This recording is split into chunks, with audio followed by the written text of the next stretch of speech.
Doctor अक्सर बहुत सारे ऐसे लोग हैं हमारे देश में जिनको लगता है कि होम्योपैथी बहुत स्लो है, बहुत धीरे असर करती है, तो क्या ये बात सही है? और दूसरा ये कि स्किन एलर्जी जहाँ पे हमें बहुत जल्दी राहत चाहिए होती है, जैसे तुरंत खुजली हुई तो हमें लगता है कि जल्दी ही उसकी राहत मिल जाए, वो ठीक हो जाए, तो उसमें होम्योपैथी कितना कारगर है? क्या ट्रीटमेंट्स अवेलेबल हैं?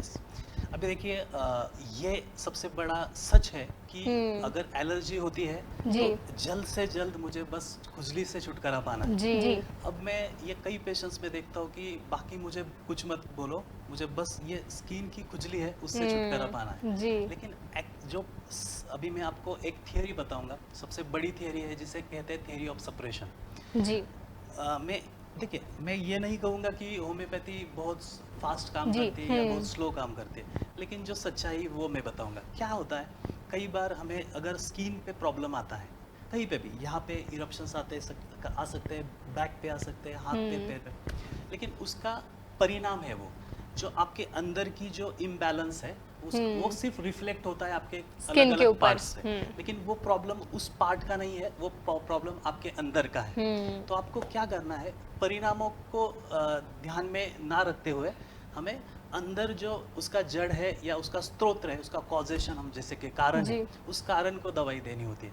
और होम्योपैथी हम एग्जैक्टली होम्योपैथी में हम वही करते हैं कि पूरी तरह से पेशेंट की जो जांच करते हैं, लक्षणों को गंभीरता से हम ध्यान में लेते हैं और उस बेस पे एक दवाई देते हैं जिससे, और सबसे इम्पोर्टेंट कि होम्योपैथी में जो दवाई देते हैं हम, वो सिर्फ स्किन के प्रॉब्लम को ध्यान में रखते हुए नहीं देते, उसके साथ उसको खाना पीना कैसा है, उसका साइकोलॉजी कैसी है, उसकी मानसिक अवस्था कैसी है, वो उसका बिहेवियर कैसा है। देखिए, कोई भी एक वस्तु है और 10 लोग अगर उस वस्तु के पास देखते हैं तो उनका नजरिया अलग अलग होता है।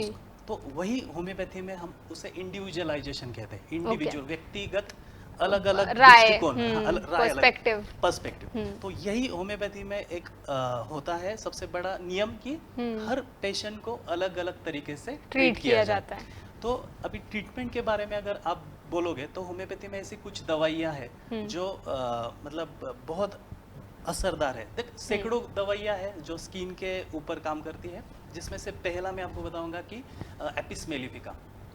एपिस मेलिफिका में कई बार अर्टिकेरिया मतलब शीत पित्त के लिए बहुत असरदार दवाई है। और उसमें हम अगर देखो, इसकी यूनिक कैरेक्टर क्या है एपिस मेलिफिका का, कि अगर आप उस शीत पित्त को कुछ गर्म एप्लीकेशन करें, कुछ गर्म कपड़ा या गर्म कुछ वाटर बैग है, तो उससे अगर आप लगाएं तो वो ज़्यादा एग्रेवेट होता है, उसकी खुजली, जलन वो ज़्यादा बढ़ती है। और वो जो शीत पित्त है या जो भी इरप्शंस आए हैं एपिस मेलिफिका में, वो स्टिंगिंग पेन, जैसे एपिस मेलिफिका क्या है, एक मधुमक्खी से बना हुआ दवा है। तो मधुमक्खी काटने के बाद जो पेन होता है, तो वो सिम्टम होता है एपिस मेलिफिका में। अगर उसको आप गर्म लगाए तो ये बढ़ जाएगा, और अगर आप उसको ठंडा कोई अप्लाई करें तो वो बहुत अच्छी तरह से राहत देता है, टेम्पररी। उसको हम अमेलियोरेशन बोलते हैं, और अगर बढ़ जाता है तो उसको हम एग्रावेशन बोलते हैं। तो दूसरी दवाई है कि रस्टॉक्स में देखिए, ये शीतपित्त के लिए भी है, इवन एक्जिमा के लिए भी है, और वेसिकुलर इरप्शंस के लिए भी है। मतलब इरप्शंस जिसमें पानी है उसको हम वेसिकुलर इरप्शंस बोलते हैं।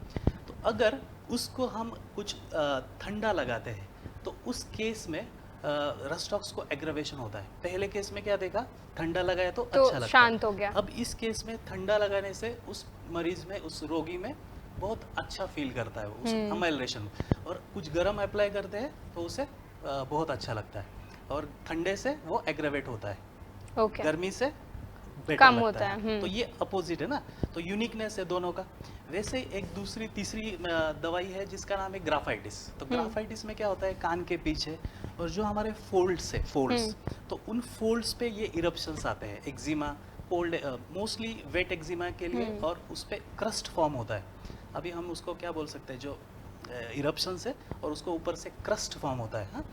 और अंदर जो डिस्चार्ज होता है इस पर्टिकुलर दवाई में, ये हनी जैसा होता है, शहद। ये कैरेक्टर है इसका।